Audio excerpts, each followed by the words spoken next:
嗨，大家晚上好，可以听到我的声音吗？如果大家可以听到我的声音，欢迎您在我们的对话框打一个1，让我来知道一下。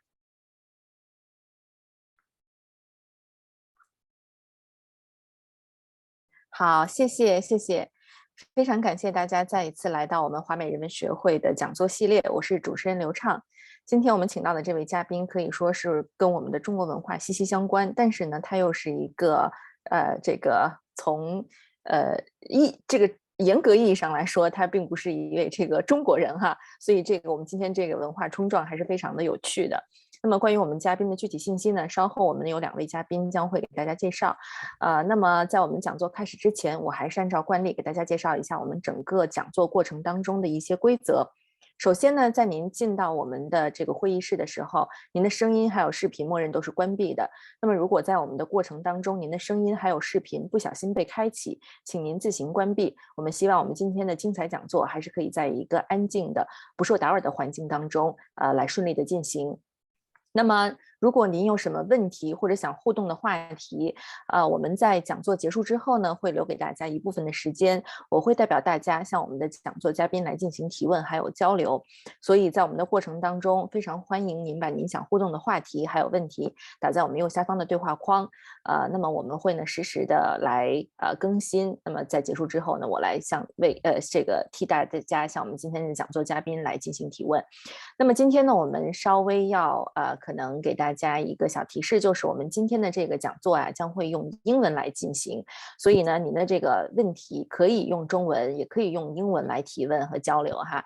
我们这个今天的嘉宾的中文其实是挺好的，所以呢，我的这一部分就结束了。下面我们就请出我们华美人文学会的联席主席何勇博士，为大家来介绍我们今天精彩的讲座内容。Okay, so since our lecture is going to be in English, so let me give my remarks in English as well. I would like to welcome everyone to this special lecture again. I just took a look at the registration list and found that many in our audience today are Chinese language teachers, not only in the US, but also in China. As those of us in the profession of teaching Chinese as either as a foreign language or as a second language know, the Chinese script with thousands of characters is probably the most difficult aspect for teaching for students of Chinese. So it is our distinct honor and a privilege to have Professor Brian Van Noten as our guest speaker today to shed light on this difficult, but at the same time, the most fascinating aspect of the Chinese language. I'd like to take this opportunity to thank my friend, Ms. Hu Jing of the Chinese language program at the University of Pennsylvania for introducing Professor Van Noten to us. Hu Laoshi and Professor Van Noten were once colleagues in Singapore, and she certainly knows much more about our distinguished professor than I do. So let me give the mic to Hu Laoshi and invite her to introduce our speaker today. So Hu Laoshi. Thank you, Dr. He. Yeah, I'm very happy to introduce Professor Brian Van Noten. He's a distinguished scholar of Chinese philosophy. He's also a former colleague of mine when we were both teaching at Yale and US College in Singapore a few years ago. He is currently James Monroe Taylor Chair in Philosophy at Vassar College and Chair Professor in Philosophy at Wuhan University in China, a recipient of Fulbright, National Endowment for the Humanities, and Mellon Fellowships. He has published 10 books on Chinese and comparative philosophy, including Readings in Classical Chinese Philosophy, Taking Back Philosophy, a Multicultural Manifesto, and most recently, Classical Chinese for Everyone. He has also written a TED video about Confucius that has over 1 million views. Professor Van Norden has published a number of essays as a public intellectual, including Confucius on Gay Marriage. If philosophy won't diversify, let's call it what it really is. His books and articles have been translated into Arabic, Chinese, Danish, German, Korean, Spanish, Turkish, and many other languages. He has been honored as one of the best 300 professors in the US by the Princeton Review. Professor Van Norden also has some interesting hobbies. He's a winning poker player and has participated in the World Series of Poker in Las Vegas. He also enjoys video games. He has 2 pets, both rescues, a French bulldog and an alley cat, and he has converted into a house cat. Wow, with all those hobbies, I wonder how Professor Van Norden has time to publish so many books. Okay, he will be talking today on the topic of introducing the Chinese and Japanese writing systems. Please join me in welcoming him. Thank you. All right, see here. Okay, and almost. Okay, well, thank you very much, Hulauscher, for that extremely generous introduction. And thank you to Dr. He for inviting me to talk today to this distinguished organization. I'm just gonna pin myself here so I can see myself while I'm talking in case I do anything silly. So I'm going to be talking about the Chinese and Japanese writing systems. And some of what I'm going to say is going to be a little elementary, but since I know many people in my audience are instructors of Chinese, you might find some of what I say useful. I often explain these things that I'm going to be talking about today to my students when I teach traditional Chinese and Japanese literature, or in my courses on Chinese philosophy, when I talk about things like the Chinese philosophy of language in ancient times, things like Gongsun Longzi and Huizi, Tama de Kanfa. So I'm going to start with, this is a trailer for a science fiction film from 1960. It's not a well-known film. It's 12 to the Moon. I have seen the complete film. And it's fun if you like late 50s, early 60s science fiction films. But there's a particular scene in the trailer that is relevant, believe it or not, to our topic of the Chinese and Japanese writing systems. So let's just take a moment and enjoy this brief trailer together, and then I'll talk about why I've shown it to you. You are there when 2 lovers disappear behind a solid wall of ice. You are there as deadly lunar ash swallows noted scientists. You are there when flaming meteors attack. You are there to see the weird hieroglyphics of disaster. We advise and warn you, return to Earth at once. We have the power to immobilize you at will. You are there. All right, so the reason I showed you that clip is in a small scene, which you can get a taste for in this trailer, the astronauts who are traveling to the moon receive a transmission from an alien species. And the transmission is in the form of these symbols. And the captain says, "Why, they look like hieroglyphs." And so he calls over the one Japanese member of the crew and has her sight translate the alien script. Now, the logic, in scare quotes, of this, little scene seems to be, well, she's a Japanese crew member, so therefore she knows Chinese. Since she knows Chinese, she can read any kind of pictograph-based writing system, so she can sight translate alien script, Martian script. Now, of course, this is ridiculous and arguably kind of racist, but still there are a lot of misconceptions about how the Chinese and Japanese writing systems work that non-specialists often have.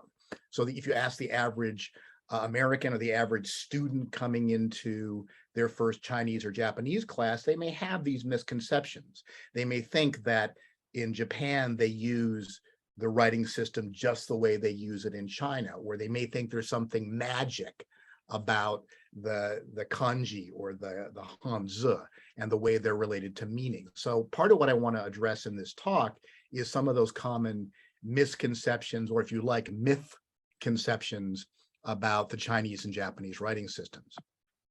And my basic interpretation of how Chinese characters work, it's not my interpretation, it's derived from this classic ancient dictionary, the Shuowan Jiezi, whose title might be translated Explanation of Simple Characters and Analysis of Compound Characters.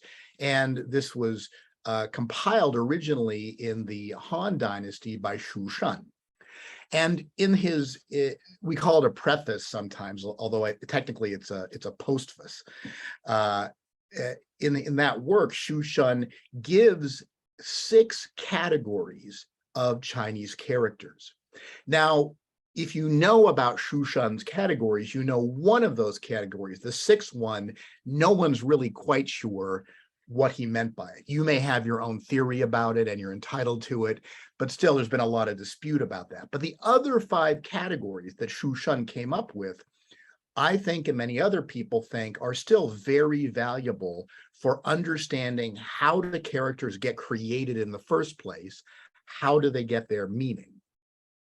And so the 5 kinds of characters explained by Shu Shan that I'm going to talk about today are, in English, often called pictograms, simple ideograms, complex ideograms, phonetic loans, and semantic phonetic compounds. Those are common English translations of their Chinese names. I'll talk about their Chinese names in a second. But to help students understand how these forms of characters work, I've come up with some examples that are from symbols that pretty much anyone today will be familiar with, not Chinese characters. So what I'm going to do next is I'm going to give you examples of symbols that are not Chinese characters, but that illustrate these 5 principles. And then I'm going to give you examples of Chinese characters that fit under each of these 5 types, and I'll tell you the Chinese names for these 5 types. So first we've got pictograms. Now, how does a pictogram work? A pictogram starts out as a picture or a drawing of something, usually like a stick figure or a simplified drawing of something. And then the meaning is suggested by what the pictogram is a picture of. So on the upper left here, we've got a picture of a burning cigarette, and this symbol of a burning cigarette with a circle around it means smoking is allowed here. Now, you almost never see this symbol anywhere because smoking is allowed almost nowhere, but I'm old enough to remember when you could actually see this symbol someplace. But yeah, it's a picture and it just suggests the meaning smoking is allowed here. Upper right, there's a kind of a line drawing of a person in a wheelchair. We use that to represent this place. Sometimes an entrance or sometimes a bathroom is handicap accessible. And on the bottom, we have a heart, often used to express love or affection. And already we notice something interesting. If you've ever taken biology, you know that that symbol of a heart looks nothing like an actual heart. But as little children, we're taught, oh, that's a picture of a heart. And so you learn to associate it with things that we associate with a heart, like love. And this teaches you that there's an element of conventionality, even in pictograms. Right? So unlike what that movie suggested, pictograms aren't magic. They're just drawings, but they're drawings that are only conventionally connected to a certain meaning or significance. The next category of symbol is an ideogram. And ideograms aren't pictures of anything, but by their structure, they somehow hint at their meaning. So the symbol on the upper left here is the recycling symbol. It's not a picture of recycling. It's three arrows interconnected, and it kind of suggests the meaning of taking something, converting it into something else, converting it into something else, then converting it into the first thing again. The upper right symbol is U-turns allowed. Again, it's not a picture of anybody doing a U-turn, but it suggests the U-turn motion. And then the 5 hash marks on the bottom suggest the number 5. They're not a picture of the number 5 because the number 5 is an abstract entity. You can't have a picture of it. There are not too many ideograms, but these are some nice examples of them. Again, they're not pictures, but something about the structure of the character hints at its meaning. Oops, sorry, I went the wrong direction there. In a complex ideogram, you take 2 symbols, each of which is independently meaningful. Maybe they're a pictogram, or maybe they're an ideogram. But then you combine these independent symbols, and the meaning of the whole symbol is suggested by the combined meanings of their parts. And one of the most common complex ideograms in everyday use is a pictogram of something with a line through it. So, like I say, you almost never see the symbol smoking allowed here, but you often see the symbol for no smoking. And how does that work? You got a pictogram of a burning cigarette, but then you have a line through it saying, no, you're not allowed to do that here. Or on the upper right here, we've got the U-turn symbol, but a line through it. So U-turn, but no, you're not allowed to do that. So you're combining the no symbol with the U-turn symbol. On the bottom, you have stick figures of a woman and a man. And when you put them next to each other with a line down the middle, we know from every airport we've ever been in that this means restrooms, or it might mean gender neutral restroom. Why? Because you take the symbol for man, you put it next to the symbol for women. And again, largely by convention, we know that that's a symbol for bathrooms, especially unisex bathrooms. So again, even in the case of a complex ideogram, the connection between the symbol and its meaning has an element of conventionality in it. Now, to understand the next kind of characters, we have to be a bit more imaginative.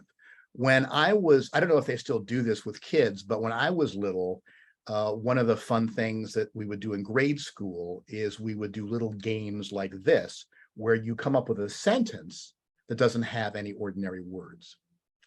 Now, I don't know if you're familiar with this, but again, I learned little games like this. This is a sentence. What does it mean? It means I love you. How does it get that meaning? Well, in the middle symbol, of course, is a pictogram of a heart. On the right, we have a pictogram of a finger pointing toward the speaker, and that suggests the meaning of you. But how do we know the first symbol means the first person pronoun I? Well, the second and third symbol are pictograms. The first symbol is a phonetic loan. And in a phonetic loan, you take a symbol, which in this case, this is a picture of an I from a US dollar bill. And it's this kind of I, E-Y-E, but here it's being used to represent the pronoun I, which is pronounced the same way. So in a phonetic loan, you take a symbol that already has a meaning and already has a pronunciation, but then you borrow it, you loan it for some other word that is pronounced the same or almost the same, and you use it for that other word. These are called a rebus in English, R-H-E-B-U-S. Well, here's a little bit more complex sentence. What does this one mean? Well, this one means I see you. But notice this is getting kind of complex now. So the first symbol is a phonetic loan. Or a rebus, as we'd say in English. In the second case, the pictogram of the I is being used to represent seeing. And then the finger pointing at the person is still you.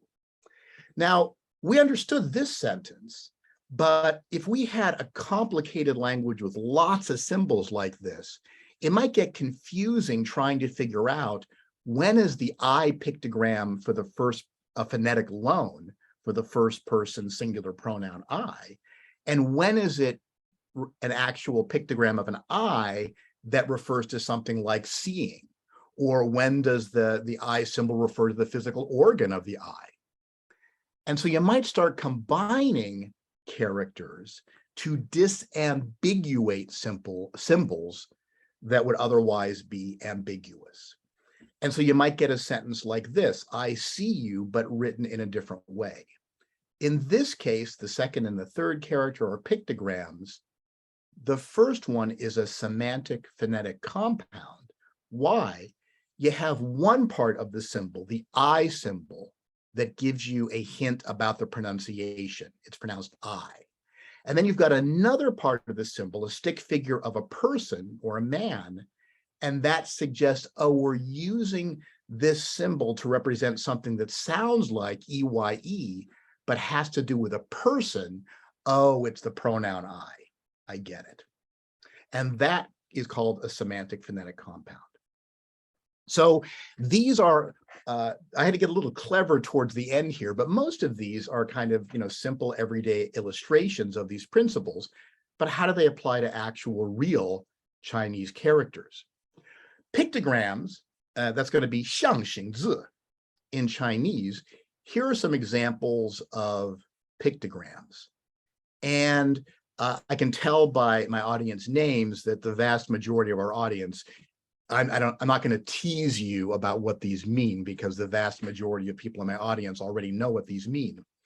But when I'm teaching students who haven't necessarily studied Chinese about characters, I usually write these on the board, and then I say, okay, no fair cheating if you already know Chinese or Japanese. But if you haven't studied Chinese or Japanese, these are pictograms. These are originally pictures of things. What do they mean? In the 30 or so years I've been using this example, I think one student guessed correctly one of these. I don't know how, but I think one student once guessed correctly. Is the first one the sun? And I'm like, oh, very nice. You're the only one to ever get any of them. Now, if you go back to the earliest forms of these pictographs, it's a little easier. And we'll talk about the origin of these forms in just a minute, where these came from. But even then, I mean, look at the picture of the sun on the top. Does that pictogram on the left, if I had to guess what that was, I'd say, is it a human eye? But it's not. It's a pictogram of the sun. The second one, of course, a pictogram of the moon, but can you just tell that by looking at it? The third one is a pictogram of a woman. It's a picture of a woman kneeling. As you may know, there's some controversy about that one. Some people think the reason that Yu is a pictogram of a woman kneeling is that it suggests the subservience of women. So that kind of sexism is built into the character, according to some people. But another theory is that women traditionally weaved in ancient China. And if you're weaving, you're kneeling at a loom. And so of someone kneeling, you think, oh, they're working a loom. I'm not taking a stance on that. The fourth one, child, the pictogram version on the right, again, I wouldn't necessarily guess that was a child, but you might be wondering, why aren't there any legs on the child? Well, we're supposed to imagine that it's a baby wrapped in what we say in English, swaddling clothes. So it's a baby wrapped in a tight blanket. And so you can't see the individual legs. So again, these begin as pictograms, but there's an element of conventionality in the way they're connected to meaning. Nowadays, as you know, is not normally used to represent the sun. It's normally used in things like dates to represent the day of the month. And yue isn't normally used in modern Chinese to represent the moon, not by itself. You use it to represent month, things like that. So again, I'm just stressing that even in the case of pictograms, there's an element of conventionality in how they get their meaning. Simple ideograms in Chinese, 直式字. And there are not too many actual simple ideograms. The number 1 is an obvious example. The number 2, just 2 lines to represent the number 2. 3, yeah. I always like to tease students by saying, I bet you can guess what number 4 is. No, it's not what you think it is. And then above and below are said to be simple ideograms as well. You have a horizon line, and then you've got a line above the horizon and a third line pointing to the line above the horizon. And then sha, below, again, horizon line, line below the horizon, a line pointing to the line below the horizon. Compound ideograms, hui, yi, zi. Again, not too many of these actually, even according to Shu Shan, but there are some. The traditional examples that people use are things like the character for bright, the sun and the moon combined, supposedly are very bright. There are different interpretations of the origins of this character, but this is like a common one that people give. Hao or how, often used to mean good or to be good in modern Chinese, but as I'm sure you know, how in the fourth tone, meaning to be fond of, is also a traditional meaning. And so one theory is that a woman's fondness for her child, that's how these come together to give the meaning of to be fond of. And lin, meaning forest, trees coming together, kind of an obvious one. And a fun one, jian, meaning licentious, is the woman character 3 times in a row. If you just imagine somebody who's just, you know, a very lustful man who's just crazy about women, or a lustful woman who's crazy about other women, you know, that's represented by someone who's just seeing all these women in front of him. Phonetic loans, again, jia jie zi. Again, a phonetic loan is when you borrow a character that already has a meaning and a pronunciation, and you use it for a word that is pronounced the same or is pronounced similarly to it. And in many unearthed manuscripts, so manuscripts that we've discovered in recently unearthed tombs, we find this principle used a lot. It's very common to use homonyms, characters that are pronounced the same or almost the same, to represent other words. We find this very common in some unearthed manuscripts, not all of them, but some of them. So, but supposedly, and I'm just trusting the research of other people, the very common character lai was originally a pictogram of the goosefoot plant, but it was borrowed to pronounce the word for to come. Now, I'm sure some of you, maybe all of you already know this, but I'm using the modern Mandarin pronunciations here. Obviously, this is not what their ancient pronunciations would be, but we're just lucky here that the term for the goosefoot plant is in Mandarin about the same as for to come. The character qi is originally a pictogram of a basket, but it was borrowed for, among other things, a possessive pronoun, meaning her, his, or its. The number 4, I'm told, was originally a pictogram of nostrils. And for some reason, I feel like it's the nostrils on like a pig or a bull, although I don't know that for a fact. But then that was borrowed for the number 4. And in these cases, these phonetic loans became so common in their role as loan characters that they ceased to be used for their original meanings based on what they were pictographs of. And now, of course, we use a different character to represent the goosefoot plant. They added, the grass radical on top. For basket, they came up with a different character with the bamboo radical on top to represent basket. And for nostrils, of course, we just say something like in modern Chinese, bikong, instead of using the original se. Now, the last category is semantic phonetic compounds in Chinese, xing sheng zi. And there are a lot of examples of these. To illustrate them, I'm going to start. Now, mun, gate, is not a semantic phonetic compound. It's a pictogram of a gate. But it's a nice example because there are many semantic phonetic compounds that use mun as their phonetic component. So one, meaning to ask, you've got gate as the phonetic component, mouth as the semantic component. One, meaning to hear, you've got mun as the phonetic component, ear as your semantic component.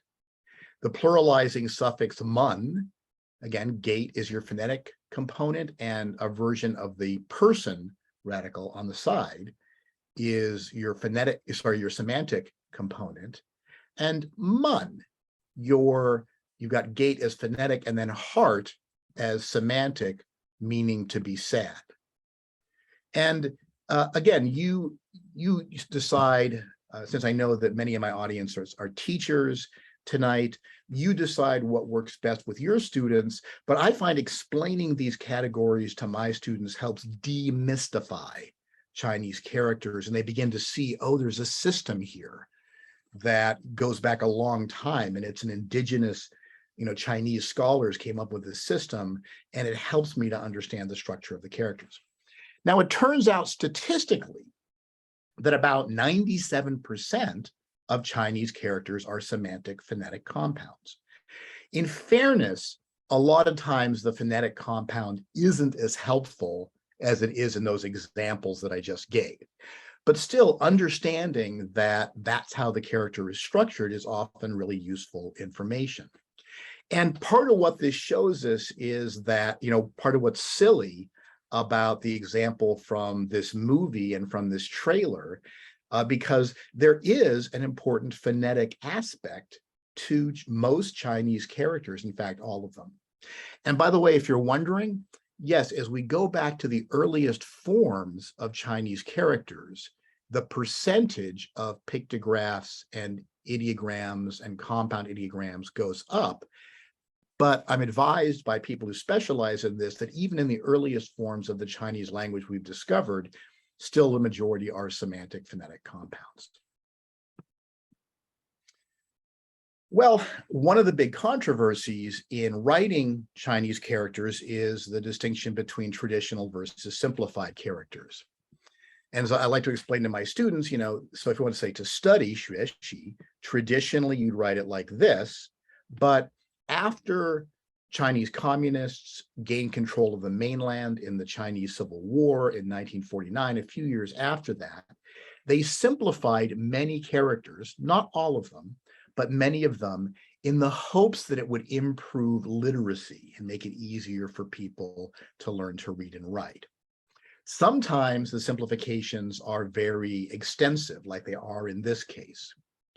Other times, this is a 中国话, this is Chinese language. You can write that in simplified characters. The first character in this case is not simplified at all, and there are characters for which the simplified form is the same as it is the traditional form. 国, meaning country or nation, is pretty simplified here. 话, the third character, it's simplified a little, but not too much. And so you'll often find that when you compare traditional versus simplified characters. This is how you would say long form or traditional character in traditional characters, 繁体字. This is how you would write that out in short form characters. Notice, again, the middle character is very simplified. The first and the third characters in this compound character expression are not really simplified. And then to say simplified characters, you write 简体字, and that would look like on the right there in simplified characters. Things have changed over time. I'm old enough to remember when there was a lot of passionate disagreement within the Chinese community about traditional versus simplified characters. So, like many people my age, I studied Chinese in Taiwan. And at the time that back when I'm told that earlier generations of, white guys who came to Taiwan to study Chinese, you would be given a key to a special room in the language school where they had documents written in simplified characters, because it was so politically controversial whether you were going to use traditional characters like they do in Taiwan or simplified characters like they use in the mainland, that if you were learning Chinese in Taiwan at a certain period in history, you literally needed special authorization to even possess or read documents written in simplified characters. And they'd let the foreigners studying Chinese read those documents because they knew that many of them were being trained to study all of China, including mainland China, and so would need to be able to read these things. My sense is that people are not quite as passionate about it than I today, although maybe I'm wrong. You can correct me in the Q&A session. In fairness, a few years ago, I gave a talk in Chinese at a philosophical conference, and generally every time I visited China, people are overwhelmingly welcoming and friendly and very supportive of me. But at this particular event, a copy of my talk I distributed so people could read what I was trying to say in my muddled pronunciation. And one person in the audience, got up and said, and he was dressed like an old-fashioned Maoist, and he was like, well, I just want to say, if you're going to come to China, you've got to write characters the way we write them here, not these forms. And I'd accidentally included long form characters in my talk. And my host, in fairness, stood up and defended me and said, look, he showed me the talk. I should have corrected those characters. Let's not get upset about it. So some people are still very passionate about this. Personally, I'm a fan of traditional fantizi, but I everyone learns in the US when you're learning them, you learn the gentizi, the simplified characters as well. So I can read them both. So how many characters are there? There was an article that came out in the New York Times when I was in graduate school, and it said that a new Chinese dictionary had come out that had 1 million characters in it. And one of my friends showed me the article and said, boy, you're never going to learn all these characters. There are not 1 million characters in Chinese. So how many are there? It's a complicated question. It depends on how you count them, right? So just to give you a sense, you might have heard of the Oxford English Dictionary. The Oxford English Dictionary is the authoritative, comprehensive dictionary of the English language. There's about 250,000 words in the Oxford English Dictionary, about 250,000. No English speaker knows, much less uses, all 250,000 words in the Oxford English Dictionary. The Oxford English Dictionary includes words like fardels or bodkin. And those are two words you'll find in Shakespeare's writings. But, no one except a real nerd like me, knows what fardels means or knows what a bodkin is. Or, if you say hoist on your own petard, which is another phrase in Shakespeare, no one says petard anymore. Apparently it's a kind of mortar. So it's like that with Chinese. There's a lot of characters that nobody knows anymore and nobody uses anymore, but a really comprehensive dictionary will have them, as it should. So on the left here, we've got the Hanyu Dazhidian, and that's a pretty comprehensive dictionary. It has over 60,000 characters in it. Again, nobody knows all those characters. Nobody can read all those characters, but it's a comprehensive dictionary, so it's got them in it. On the right is Liang Shichou's Far East Chinese English Dictionary. When I was a student back in the day, this was my desk dictionary when I used a Chinese English dictionary. And Liang Shichou has a little over 7,000 characters in it. Now, I read some pretty obscure stuff because I read some modern Chinese texts and some classical Chinese texts. Over decades, I can count on one hand. So there's 5 or fewer times where I have not been able to find a character in Liang Shichou's Chinese English Dictionary, which has 7,000 characters in it. So how many characters are there? Well, there's over 60,000 in principle, but nobody uses all those or knows all of them. If you've got more than 7,000, you've got plenty. And I'm sure many of you are familiar with the statistics that if you recognize 3,000 characters, you know about 99% of the characters that you're likely to encounter in ordinary texts. Now, I hasten to add, and I know, just because you recognize the character doesn't mean you understand how it's being used in this context, especially if it's in a compound expression. But again, we're talking about how many characters are there. 3,000 is plenty. A A high school graduate in China knows more than that, but 3,000 is still a lot. So how did Chinese writing evolve? Well, the traditional story is that this guy, Zhang Jie, is responsible. And according to tradition, Zhang Jie had 4 eyes, as you can see in this diagram here. He was supposedly a minister to the Yellow Emperor, whose traditional dates are the mid-3rd millennium BCE. And allegedly, Zhang Jie invented Chinese characters after looking at bird tracks and learning that different birds had different kinds of tracks. I don't think that's true personally. It's a fun story. It's not even clear to me the Yellow Emperor actually existed, but I don't want to step on anybody's toes if you believe in those things. But that's a traditional story, and it's fun to tell students. What do we know for sure? Well, here's a couple quotations from Chinese texts. The Great Plan section of the Classic of History says, "When you have doubts about any great matter, consult with your own mind, consult with your high ministers and officers, consult with the common people, consult the tortoiseshell and divining stalks." And we're going to see the tortoiseshells were one of the early samples of Chinese writing that we have. Now, if we turn to Mozi, this ancient philosophical text, there's a passage where Mozi is asked, how do you know what the ancients said and what they did? And Mozi says, well, I'm not of their age or time, and so have not personally heard their voices or seen their faces. But I know this by what is written on bamboo and silk, etched on metal and stone, and inscribed on basins and bowls that have passed down to us through succeeding generations.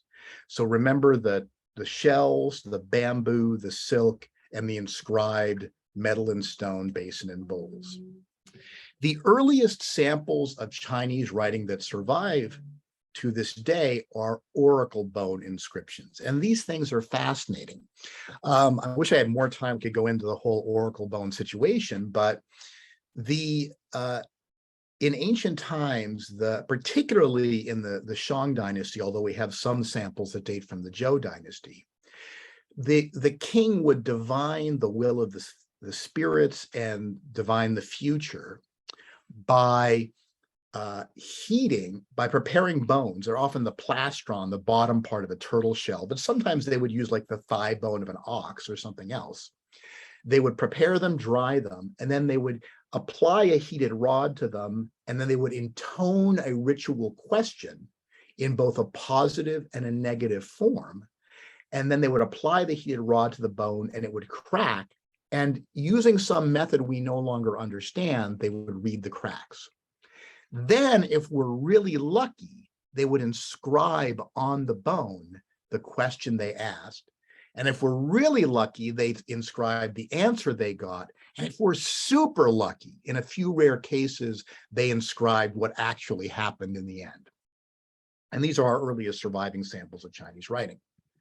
So you can see the parallel inscriptions on the right-hand side and the left-hand side here. I've written as close as I could get to the original characters, their modern forms. And so you can see how the oracle bone script differs from the modern script. First, it gives you the day on which the crack making was done using the traditional heavenly and earthly stems and branches. And it says, so crack making on day Uu, the diviner's name is Gu. And then the pronouncement that they're testing is Bon will not have misfortune.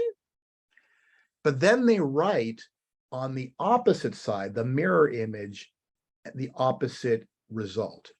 Crack making on day Uu, Gu divining Bon perhaps will have misfortune. So it will not have misfortune, or it will have misfortune.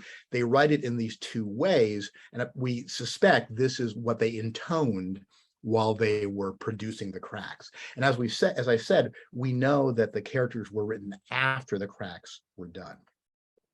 So if you look, you can see these look very different in form from modern characters, but they are the ancestors of many modern characters. Then at some point, people started inscribing text on things like basins and bowls and bronzes of various kind. And this particular inscribed bronze vessel dates from around 1000 BCE, which would put it in the early Zhou dynasty. On, on the left, we've got a rubbing of the inscription. And then on the right, the black columns are the original text written in bronze. And then in the white columns just to the left are the modern versions of those characters. So again, some of these are hard to read, but you can see they're getting closer to the modern characters that we know now. As Mozi points out, things were also written down on bamboo strips and silk. And we do have surviving examples of bamboo texts and silk texts that are quite old that have been unearthed from tombs after thousands of years. We're lucky when we get those, but we do have some of them. The bamboo strips on the left, this is an actual photograph of some bamboo strips in a museum. We know that the original form these bamboo strips were in is they were bound together and rolled into rolls like that shown on the left. These are modern texts, but we know that's what the bamboo strips, the form they were originally in. And then at some point, we got these traditional style book binding. And this is kind of fun. I have some examples in my office that I bring out to show my students. They would bind the books in little fascicles or little booklets. And then you'd have several of these little fascicles or booklets that are bound together, and you'd put them together, and then you put them in a box that you'd seal. And that was what a book was before modern bookbinding techniques were imported for the West. So very cool. I love books like this. So we can see that Chinese characters have really been written in a lot of different styles. This is a fun chart that shows the evolution of a number of characters from their oracle bone inscriptions, from the bronze epigraphy versions of them. And then later, what's called the large seal script is kind of a development of the bronze script. The small seal script that's still used for personal identity seals is a variation of that. And then if you're actually teaching people to write long form characters, what I was taught to write back in the day was kaishu, the standard kind of nice form of them. Although you also have at the bottom in the last row, we have the simplified script versions of them. And of course, there's also running script and draft or grass script, which are kind of like the fast written, like when I learned to print in grade school, but then I learned cursive for writing quickly. And there's also, of course, Chinese versions of cursive. But interesting side note, this may be, you may already know this, or this may be news to you depending on your age. There actually was a period in history where there were Chinese typewriters. And there's a really fascinating book about this by Mulaney, The Chinese Typewriter, A History, that I'd recommend to you. And this is a sample of a traditional Chinese typewriter. And here's doesn't want to advance for me. There we go. Here's a close-up of the Chinese typewriter. And then again, I'm 59. I remember in graduate school, we were just seeing computers used to write Chinese and then print them out on, dot printers. And so that was like new technology. And now, younger generations are so used to entering Chinese characters on their phone that many people are forgetting how to write by hand characters. So many people don't know how to write kaishu anymore, or they can barely do it because they just type things in using some kind of input system. Well, I promised I'd say something about how Chinese characters came to Japan and how they're used there. I find this story fascinating. During the Yamato period in Japanese history, there was a move to centralize government in Japan. And as part of centralizing government, what the powers that be in the Yamato decided, we're going to adopt the Chinese writing system. We're going to adopt a lot of classic texts from China. We're going to learn to read them. We're going to learn to write in Chinese. We're going to write our own versions of the Chinese classics of poetry and history. And we are going to adopt large parts of Chinese government and culture. And this overlaps with the Tang Dynasty in China. So many of the things that were adopted in this period were influenced by Tang Dynasty culture. And this is really a fascinating development because, as you may or may not know, spoken Japanese is not in the same language family as spoken Chinese. The Sino-Tibetan language family is one family. Japan is often, although there's some controversy about this, classified as an Altaic language. It's a completely different language family. And as we'll see, this makes it kind of hard for people in Japan to have adapted the Chinese writing system. Why so? Well, let's look at some examples. So suppose, and when I say spoken Chinese, I mean spoken Mandarin. I know there are other dialects, but I'm just using this as an example. If you wanted to say to drink is the infinitive form of the verb in English, or the stem form of the verb we sometimes say in other languages. In Japanese, that would be nomu. In Chinese, it could be yin. So far, no problem. But what if you wanted to say present tense drink? Well, in Japanese, that's nomimasu. You conjugate the verb. In Chinese, it's yin. What if you wanted to say past tense drank? Again, you conjugate the verb in Japanese. It's nomimashita. In Chinese, it's yin. What if you wanted to say, you want to negate the verb, nomimasen? So you conjugate the verb to indicate negation in Japanese. In Chinese, you add a negative adverb, bu, and you make bu yin. What if you wanted to say potential, can drink? In English and in Chinese, you add a helping word before the verb, but in Japanese, you change the verb conjugation. Can drink is nomeru. And if you want to say drink, everybody have a drink. That's nominasai in Japanese, but in Chinese might be yinba. So the point I'm making is that spoken Japanese is a highly inflected language. Chinese is not. That makes it much easier to use characters for Chinese, but much more problematic to use characters to represent spoken Japanese, because how are you going to represent the verb endings? Well, the solution people came up with is, in Japan, they use the kanji, hanzi, for the stem of the verb, but then they use a special phonetic script, okurigana, for the ending on the verb. So nomu is written like that in Japanese. Again, in Chinese, you just say yin. Drink, nomimasu. And again, the first symbol is a kanji, a character adopted from China. And then the next three symbols are phonetic symbols, which were developed in Japan just for this purpose, to give you the verb ending. Again, in Chinese, it's just yin. Drank, nomimashita. Chinese, yin. Not drink, nomimasen. In Chinese, buyen. Can drink, nomeru. In Chinese, huiyen. Drink, nominasai. In Chinese, ginba. So part of what's distinctive about the way Chinese characters were used in Japan, originally people did just learn to read straight classical Chinese, and they wrote actually quite elegant classical Chinese. But then over time, and this system really became common in the Tokugawa period to some extent, and then it really became standardized after the Meiji Restoration in the 19th century. They use the characters with this phonetic script to represent things like the verb endings and also grammatical particles.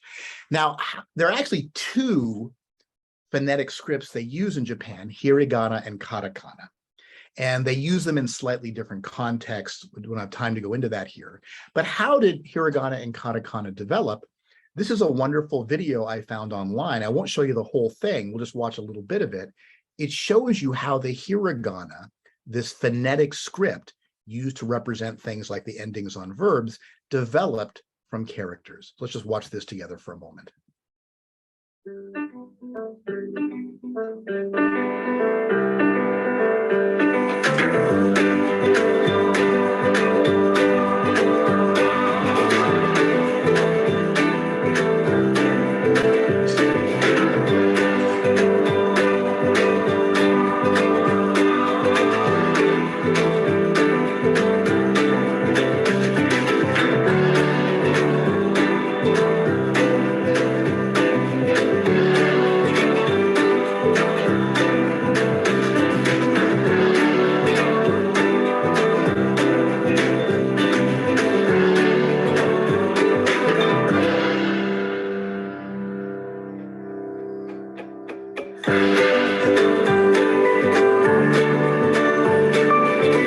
Isn't that fun?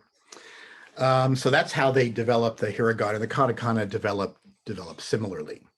So I know a little bit of Japanese, not too much, but the main reason I learned some Japanese was so I could read reference works and translations of classical Chinese text in Japanese. And the different ways that people in Japan use Chinese characters are nicely illustrated by this page. This is a page, I have this book in my office. It's a Japanese edition of the Mengzi, which I believe in Japanese is pronounced moshi. And if you look carefully on the page, we've got three different kinds of texts here. First, we've got the original text of Mengzi 7A1 in classical Chinese. Then we've got the text of the Mengzi, but written in Japanese grammatical word order with the stem endings on the verb ended. That's a kurigana. And if you look carefully beside the characters, they've got some tiny little, phonetic symbols written beside the characters to the right. That's furigana or ruby, which is a way of telling you how to pronounce the characters in case you're not sure. And then finally, you've got an idiomatic modern Japanese translation of the original text. So again, there was a period in the history where the Chinese scholars could read and write fluently standard classical Chinese, even though that language is not related to their native spoken language. Then they gradually started to use these phonetic scripts to tell themselves how to pronounce the characters and also to give you verb endings and some grammatical particles that help you to understand it. And then eventually they learned to write idiomatic Japanese using some characters with verb endings and grammatical particles in these phonetic scripts. So on this page, we can see a little bit bigger. I had to cut off the bottom of the text so you can't see them completely, but on the far left here we've got the kanbun, which is a fancy way of saying it's Chinese text, and this is exactly what Mengzi 1 on the far left. This is exactly what Mengzi 7A1 looks like. Again, if you look carefully, you'll see some little marks after some of the characters, and you'll recognize a little circle multi-purpose mark of punctuation, but you also notice some numbers and some other symbols in there. Those are called kairiten. And many years ago, I learned how to read kairiten. I'm very rusty on them now, but basically kairiten are symbols that tell you how to reorganize the sentence in Japanese grammatical word order.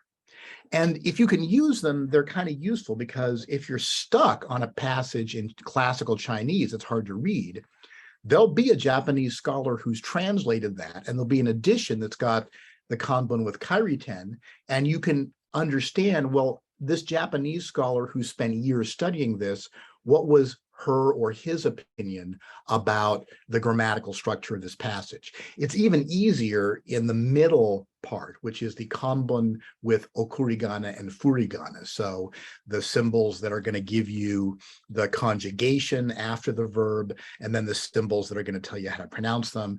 with that I find very useful if I'm stuck on a passage. I'll just look at a Japanese edition with kurigana and furigana, and with the help of a Japanese dictionary, I can figure out, oh, they think this is the verb, or oh, I see, they think this is modifying that. And sometimes when you're really stuck with some wenyan, that can help you out. And then they've got the modern Japanese translation, which is, pretty idiomatic, the way you would write this out in literary, but still pretty idiomatic Japanese. And so that shows you the variety of ways that the kanji have been used in the Japanese tradition and gradually evolved into a distinctive writing system. So what have we learned tonight?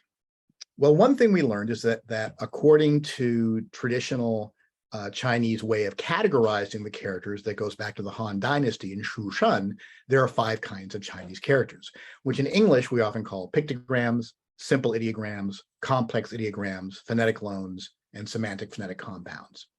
And especially in the first 4, you can find examples of symbols that are in common use today that kind of function like this. And with a little bit of imagination, we can understand what the 5th category of semantic phonetic compounds are as well. And this gives us a kind of way of systematizing how characters are used, and it makes it easier to understand for a Western audience.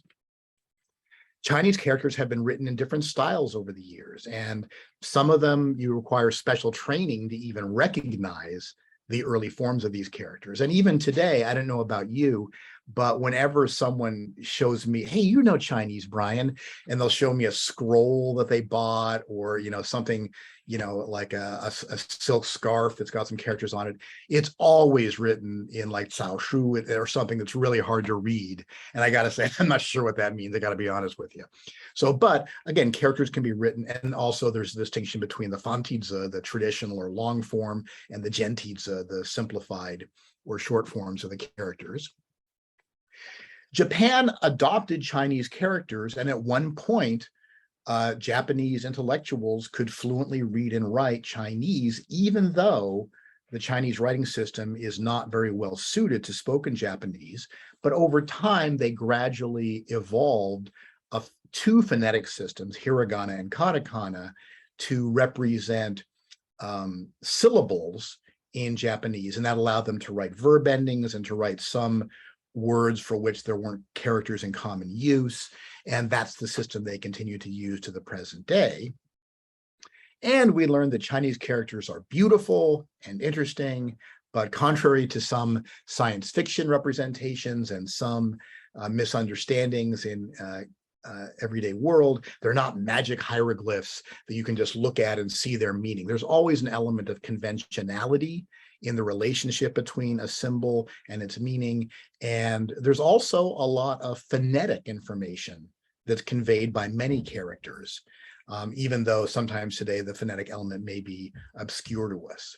So when you're trying to figure out the etymology of a character, its history, or how did it get its meaning, you got to be careful to not confuse a genuine etymology based on a study of the character's actual history and development with a folk etymology of the history of the character, which might be very different.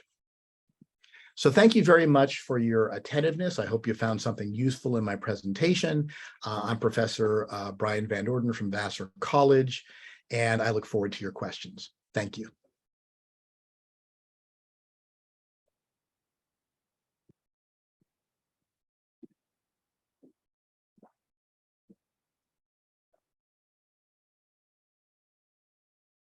Thank you， 谢谢万教授。OK， 好，那我们现在就来看一下大家有什么问题想向万教授来提问。好，大家。I see some characters in the chat. Do you want me to start answering them, or do you want to field questions? How do you want to proceed? Yes, actually, yes. It's great that you can see everything here, right? Okay, so the first question is, how do you typeset so many characters? That's a great question. And in the old days, like if you think back to that image I showed of a Chinese typewriter, they actually had this huge collection of fonts that had different characters on them. And I'm told, again, that book, The Chinese Typewriter, is fascinating about the development of this. And people could get pretty high speeds of typing once they got used to them. And if you look carefully at that photograph I showed you, there's a second tray of backup characters. So remember, if you have about 3,000 characters, that's, close to, it's not 100%, but it's close to 100% of all the characters you're going to need for most purposes. And that's a lot, don't get me wrong, but still it's tractable for purposes of typesetting. And so if you're old enough like me, do you remember traditional typesetting where they actually had to, produce these physical pieces of font and string them together? 3,000 pieces of font, you've got almost 100% coverage. And if you get to like about 5,000 characters, it's really rare you're ever going to fail to find the character you need. Now, with the advent of computers, it all becomes a lot easier. And, Hulauscher and I have a mutual friend, Professor Victor Mayer, at the University of Pennsylvania. He's an emeritus professor now, but he's been very involved over the years and has some controversial opinions about the Chinese writing system. But Victor, told me a story about when they first brought computers into the University of Pennsylvania library system to produce characters, and the original results were terrible. The computers would just fail to print out the characters again and again. But by the time I got to graduate school, which would have been like the late 80s, early 90s, you had like dot matrix printers. And, with a printer that's got a computer controlled inkjet, you can print any image you want. You can print pictures. I mean, we take it for granted. I mean, I've got like, this is, a text I printed out, but I've got texts that have pictures on them. You can print out anything with a modern computer. So it became suddenly very easy to print all the characters you want. If the computer knows how to direct the inkjet, you can print it out.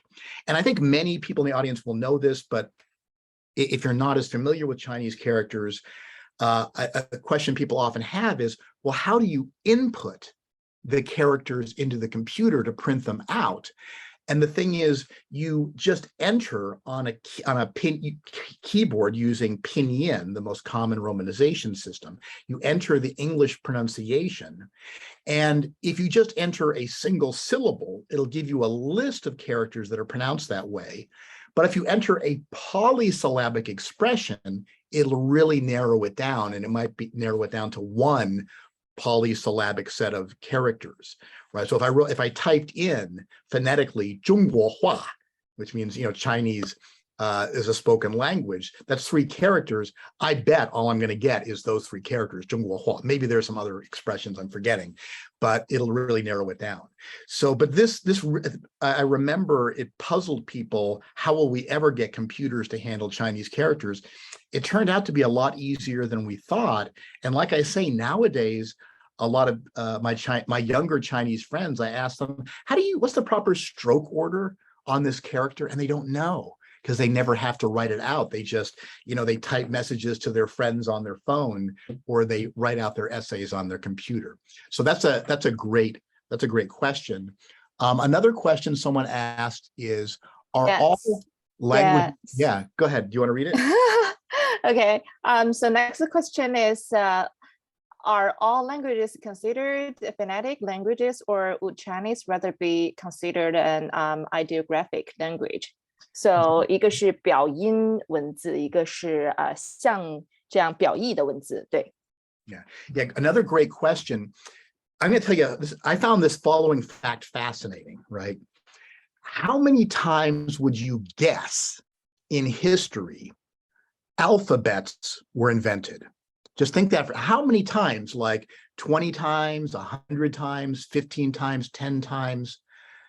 Alphabets have been invented in world history once, maybe twice.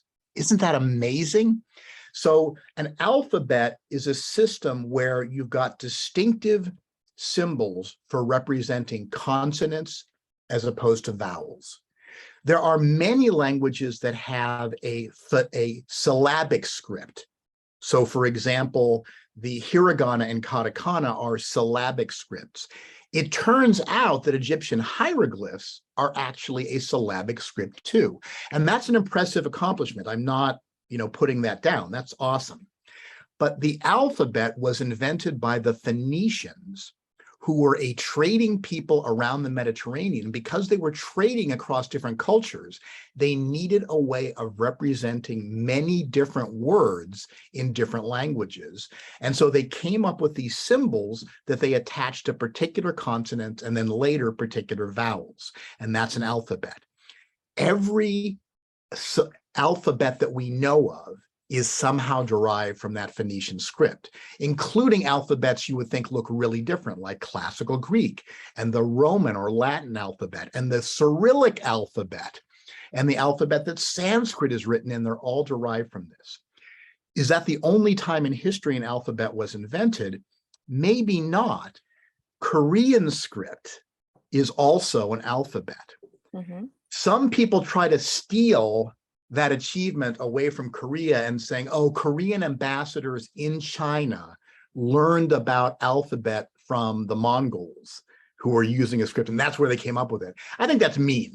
Let's just give Korea credit for coming up with a really good alphabet. So twice in history, but that's it. But certainly, yeah, there's something very different that Chinese characters do.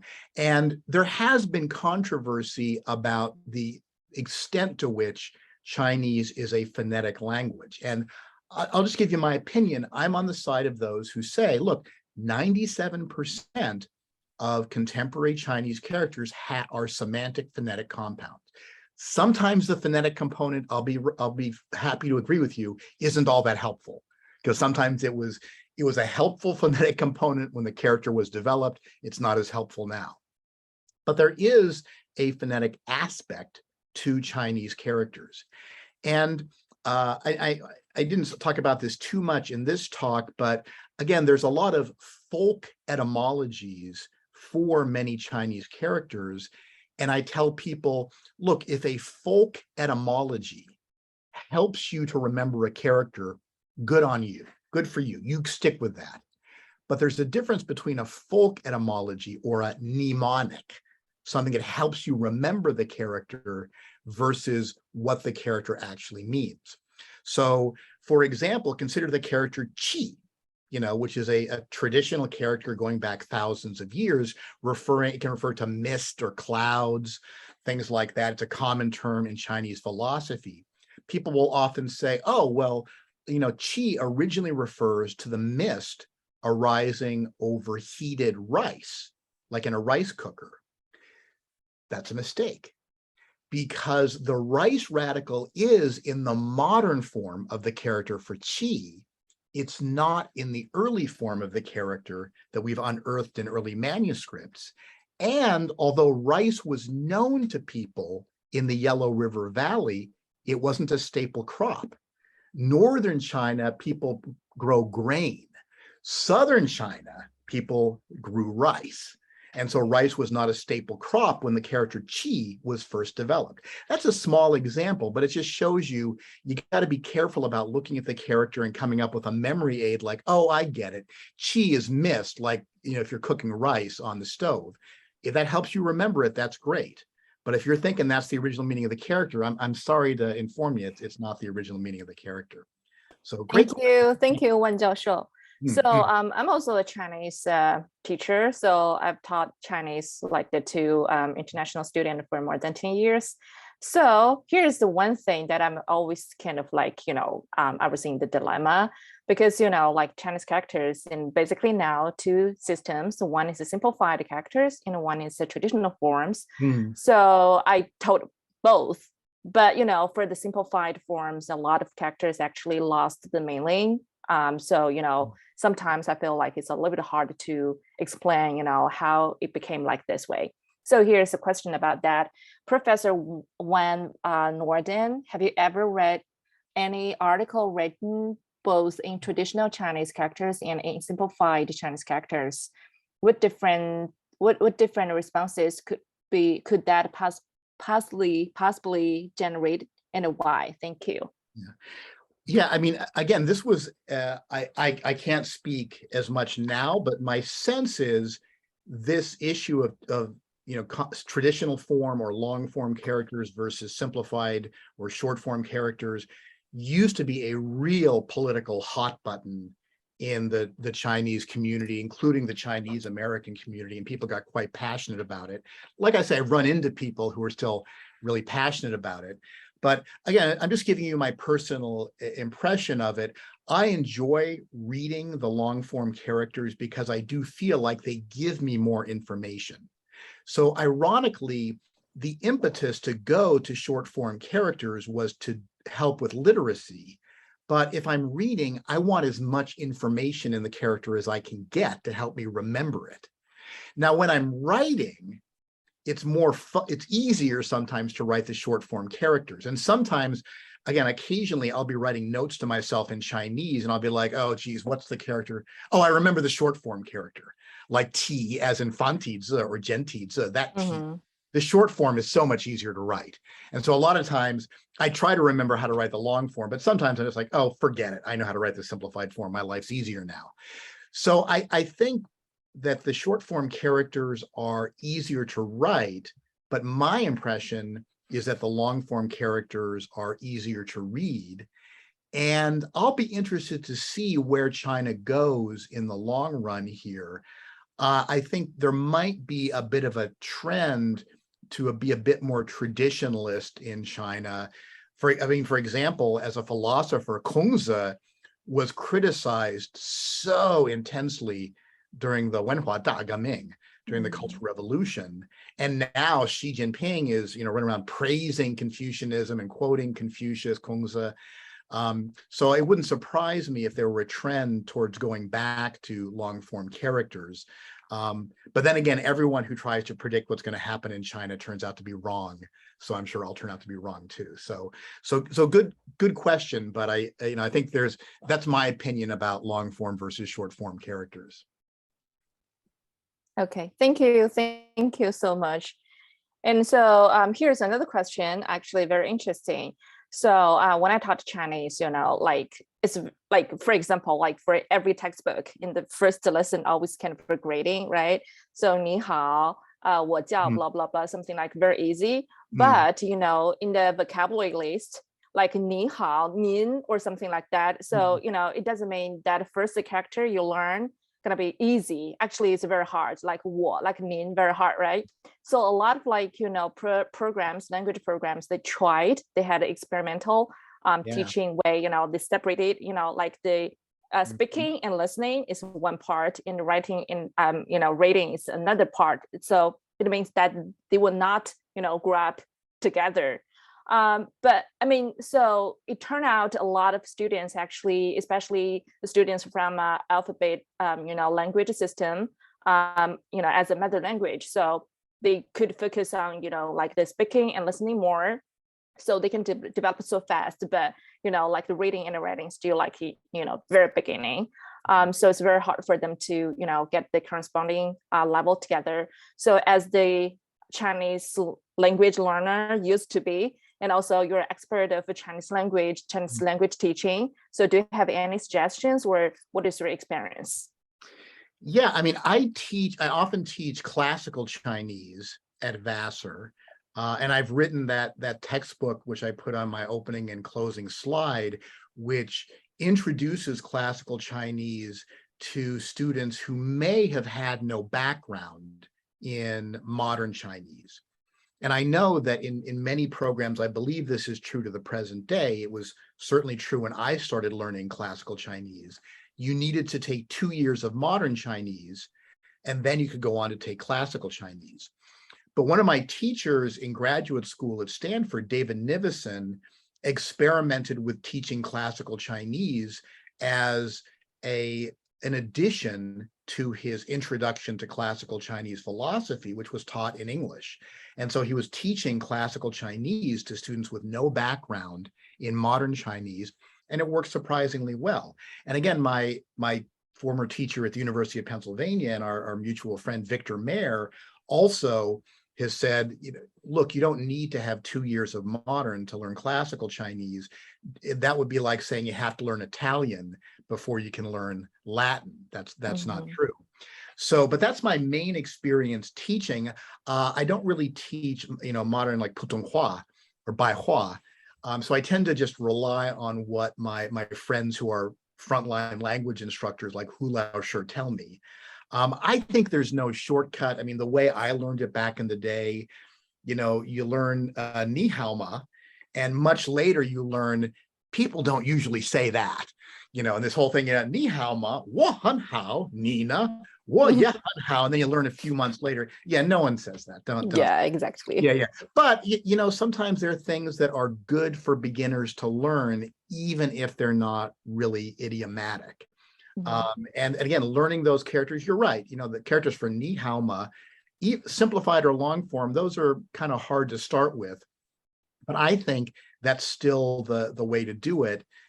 Sometimes you have to chirku, you got to eat bitterness to actually learn the language well. And I don't think there are any shortcuts to it.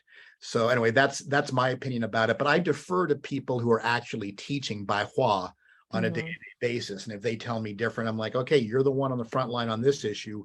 I'll handle the classical Chinese, you handle the Baihua, and I'll trust your judgment, you trust mine. Okay, thank you. So was the learning characters kind of like your most painful part when you was learning Chinese? It was. To this day, I joke with my students. I say, look, if you're a native speaker of Chinese, you're going to find the word the hard, THE. And in fact, as a philosopher, you would be amazed how there is a literal library full of philosophy of language articles on the word the in English. There's an article by Bertrand Russell, a very famous British philosopher, on the word the and its philosophical implications that is almost the foundation of 20th century English language philosophy. That's how complicated the word the is in English, and my Chinese friends who are not native speakers, if they want some help with their English, a lot of what I do is I say, take this the out, put this the in, because it's really hard. For me, as someone who's a native English speaker who is not a native speaker of Chinese, la was really baffling at first. When like sentence final after the verb la, combine them, like to this day, I sometimes get confused, and my Chinese friends will have to come like, no, you don't need it there. Or, yeah, I'm afraid you need it here. The characters I always found really cool, honestly. I think because, I'm originally from Latrobe, Pennsylvania, which is a town of about 10,000 people that is about 99% white in Western Pennsylvania. And so to me, Chinese characters just were so fascinating. I realized there's a whole nother world out there far away from where I live. And I really, as soon as I saw Chinese characters as a kid, I'm like, someday I want to learn those things. They're really cool. So of course they're hard, but and also I think what I tell students is you're not going to get by without a lot of memorization. And I think a lot of contemporary students aren't used to memorizing things, and they're not used to rote drills where they have to just like, write this a bunch of times, use flashcards. I'm okay with that. I think a lot of students have trouble with that. You have to, I would warn them and say, look, the payoff is going to be great, but you are going to have to just memorize some stuff. And I understand as a US student, for example, you're not used to memorizing things anymore. Okay, thank you so much. And also we have the audience and ask about 说文解字. So as a linguist, so I guess like 说文解字is kind of like the must read, book. And so like the, a character in the 从 blood, 从 A, 从 B, sort of like that. So I'm wondering, does 说文解字 still apply the modern Chinese right now? Like, so, I mean, what's the point that we still learn that? Yeah. I mean, I think what I think is valuable about the 说文解字 is I think the categorization of the characters is really helpful. And if I'm trying to understand the etymology of a character, I'll always check out the 说文解字. But you're absolutely right. It's not a reliable contemporary work of etymology. So if you're really serious about the etymology of characters, of course you're going to consult it. But if a scholar said, oh, I know what this character means, it's right there in the Shuowen Jiezi, I'd say, well, if that's all the research you did, I can't take your research seriously, because that's a good starting place. But of course, although Xu Shen had access to a bunch of texts we don't have access to anymore, we also have a bunch of, techniques in linguistics and lexicography that he didn't have. And so you certainly can't rely on it. Again, it's absolutely not the last word. I mainly cite it to explain. I still think there are different ways you can categorize Chinese characters, but I think that list of 5 really helps demystify what, when you start out, just seems like a complete insane, how do these symbols get their meanings? I mean, did they just come out of nothing? And then you realize, oh no, there's kind of a system behind it. So I find that useful. But you're right, if people are relying on the Shuowen as if that were the last word or the authoritative word in etymology, that's not responsible from a scholarly perspective. You're quite right. Thank you so much. Okay, so we have the audience called Samuel Koo, and he asked us such a long question. Okay, so probably Wan Jiaoxiu, you can read by yourself, but I'll just translate the I mean to the our audience who like to speak Mandarin today. So 这位观众他问，他说他读到了一些这个 D. Francis 的一些作品。然后，那这位学者他反对所谓的这个文字表意文字啊，他认为汉字比字母能更好的传达意思。但是与此同时呢，他还看到一些著作，认为这个汉字呀，它是这个中国古代帝国统一的一种机制。就因为是这样的一个机制，所以可以让这个不同方言的这样的一些这个人们来交流啊。那如果是真的这样的话，那么这两者是怎么来结合到一起的呢？ That's a good question. I mean, I've also, I am very influenced here. That's a good observation by the work of De Francis and his challenging the ideographic myth. And I think the 2 points that Mr. Koo makes in this question, we can hold both of them. So on the one hand, it is true that characters can be read by people who speak different dialects of Chinese, and they can even be read by people who don't speak any dialect of Chinese at all. And I read of cases where in diplomatic missions at certain periods in history between, say, Korea and China, or Japan and China, of course, there have been periods where there are people in Korea who are fluent in Chinese dialects, and same thing in people in Japan. But there have also been periods where people didn't really know the spoken language very well, but they could communicate for diplomatic purposes by writing out things in Chinese characters, or kanbun, as they'd say in Chinese text, as they'd say in Japanese. So that is true.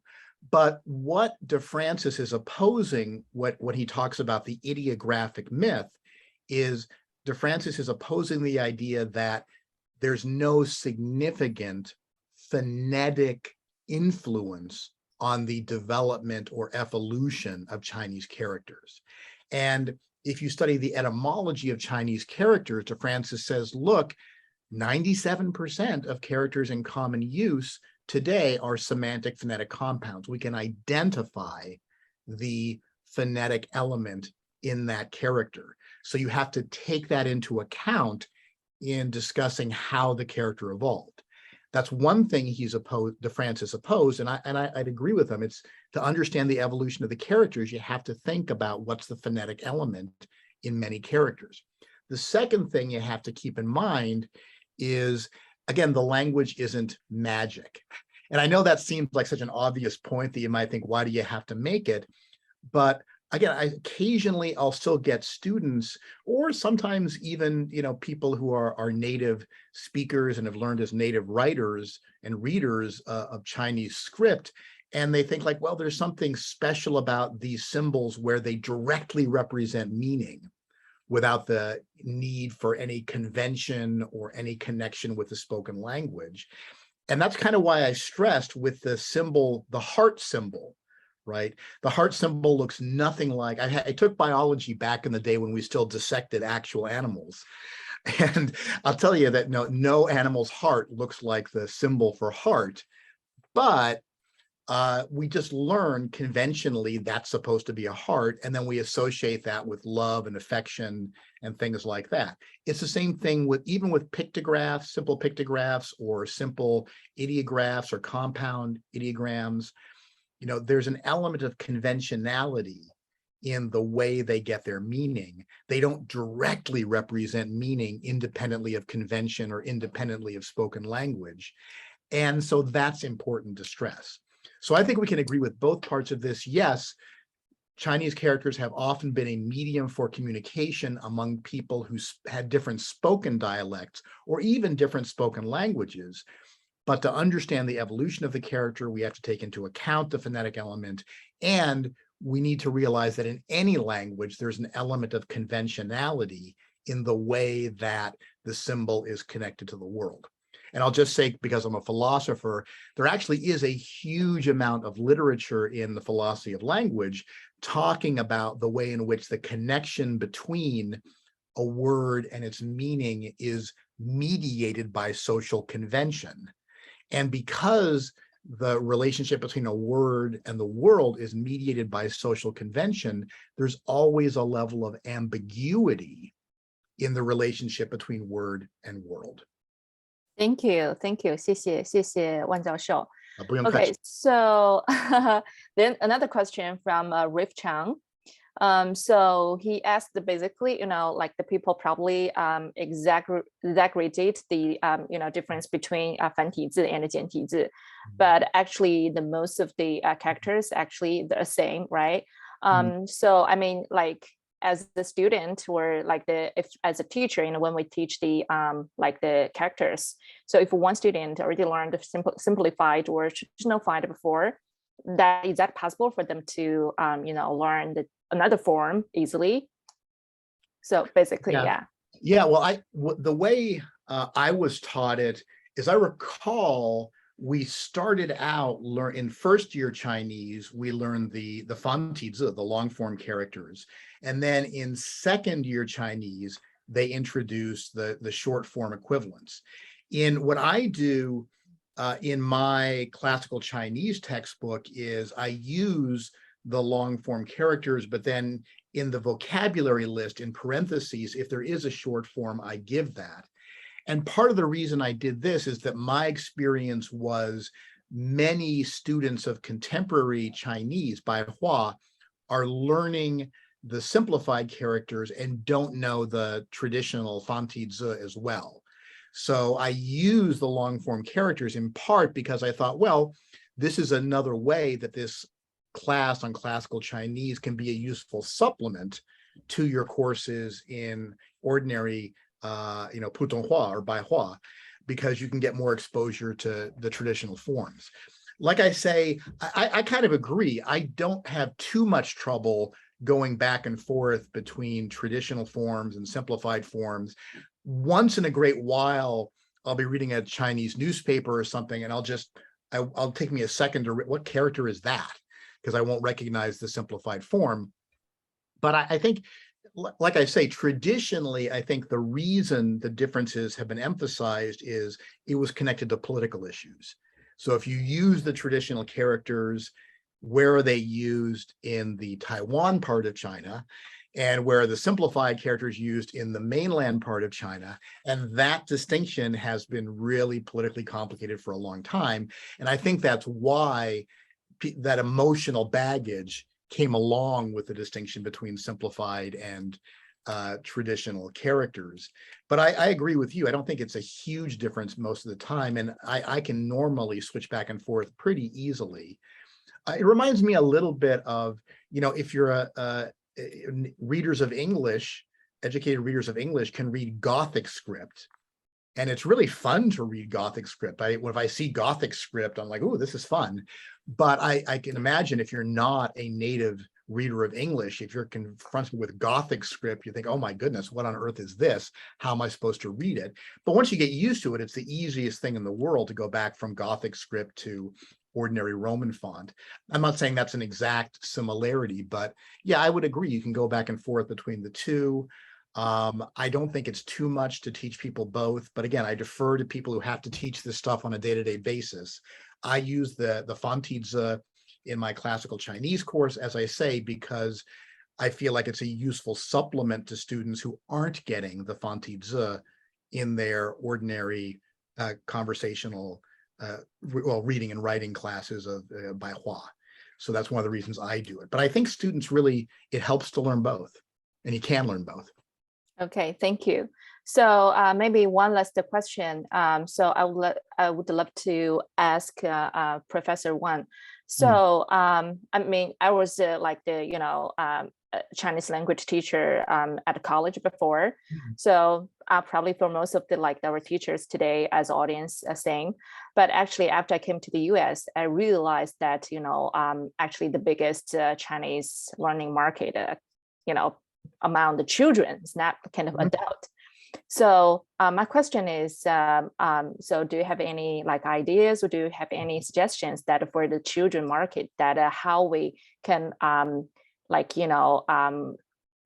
can educate them, or kind of to make the whole the education way more fun, because especially as we call ABC, the kids, they feel like, oh my god, it's so hard, I don't want to learn that.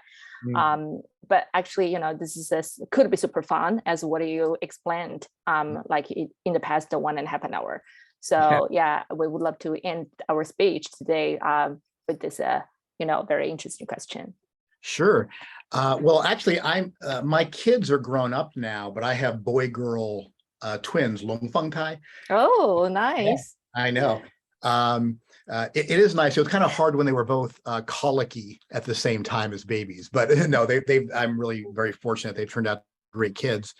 But when they were very little, on the wall of the nursery, I had printed out characters that said, Shang Da Ran Kong Yi Ji Hua San Qian Qi Shi Shi. And as some of you may know, this is a traditional, I didn't give the complete thing, but it's a traditional expression used to teach some very simple characters to very young children in China. And I wrote that on the wall, and then sometimes I would point to them when they were old enough to focus on things on the wall, and I would read them out loud. And my son, later ended up studying Chinese. My daughter rebelled by becoming a scientist, but there are worse things in life than having your daughter become a PhD in bioinformatics. So I've forgiven her for not sticking with it. You should be proud. I am. I'm very. Yeah, and a scientist who can speak Chinese. I know. I joke with, I tease her about it, but no, I'm very proud of both my kids. And my son's very successful with a company for traditional Chinese medicine, TCM. So wow, it's amazing. Yeah, but anyway, so I think one thing that just strikes me is sometimes for my own practice, Peppa Pig was a kids cartoon that was very big in the United States. I don't know if kids still watch it, but there's versions of it dubbed into Chinese. And even for myself, sometimes I just watch it for fun. And it's very simple dialogues in Chinese. And sometimes I learn words that I wouldn't have learned, like castle. Like when am I going to run the word for like a traditional European style castle? So I think that's a fun way to learn. And I'll just mention before we're completely out of time, someone said, can the PowerPoint be shared?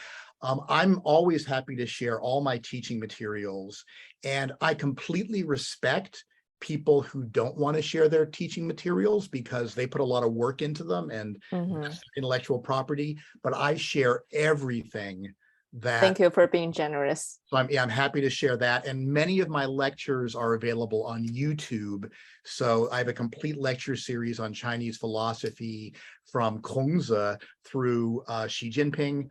You can find that on YouTube under my name. So I'm happy to share any of my teaching materials, and you can modify them. If you just want to use a couple slides, go ahead, or you can use the whole thing, whatever you want. Okay, I just want to add that your lecture will be on YouTube pretty soon. We have a YouTube channel. Great. Yes, yeah. And I'll share it Okay. on, I'll link to it on my YouTube so people can, even more people can see it. Great. Definitely. Thank you so much. Thank you. OK， 好，那么观众朋友们，我们今天的这个讲座呢，到这里呢就差不多要结束了。那么我们知道今天的讲座非常的精彩，尤其是今天我们的这个万教授可以用双语非常流畅的来为大家进行讲座，所以无论是来自于英语母语的朋友，还是汉语为母语的朋友，今天都是非常的享受啊。但是由于我们的时间关系呢，所以我们不得不结束今天的这个对话和讲座。但是呢，我们一定再找到下一次机会，然后邀请我们的万教授来给我们大家做更多的关于这个汉学的分享，非常感谢大家。那么在我们的活动结束之前呢，我们还是按照惯例给大家来介绍一下我们下一次的讲座。我们下一次的活动呢，将是在美东时间的8月27日晚8点到9点半，也就是北京时间8月28日的早8点到9点半。我们下一次的主题是中国的纸墨笔砚啊，和今天的这个主题其实是有一定的这个共通之处。我们今天讲的是汉字，但是汉字呢怎么付诸于这个形式上呢，我们一定要用我们这个中国传统的笔墨纸砚的书法来表现它。所以呢，如果我还是对我们中国这个汉字感兴趣的朋友们，下一次我们的讲座一定不要错过。那我们请来的呢，也是一个重磅大咖，是原中国国家博物馆的副馆长。那么他将会给我们带来下一次非常精彩的讲座。好，非常感谢大家。那么再一次感谢大家在周末抽出时间来参加我们的这个华美人文学会的讲座系列那么我和何老师在纽约，然后万教授您现在是在哪儿？ Yeah, 我在纽约。您也在纽约。 OK, that's great. OK, Yeah. 那么我和何老师还有万教授，我们3个在纽约，祝来自我们全世界各地的朋友早安晚安。好，那我们下一次讲座见，谢谢大家，再见。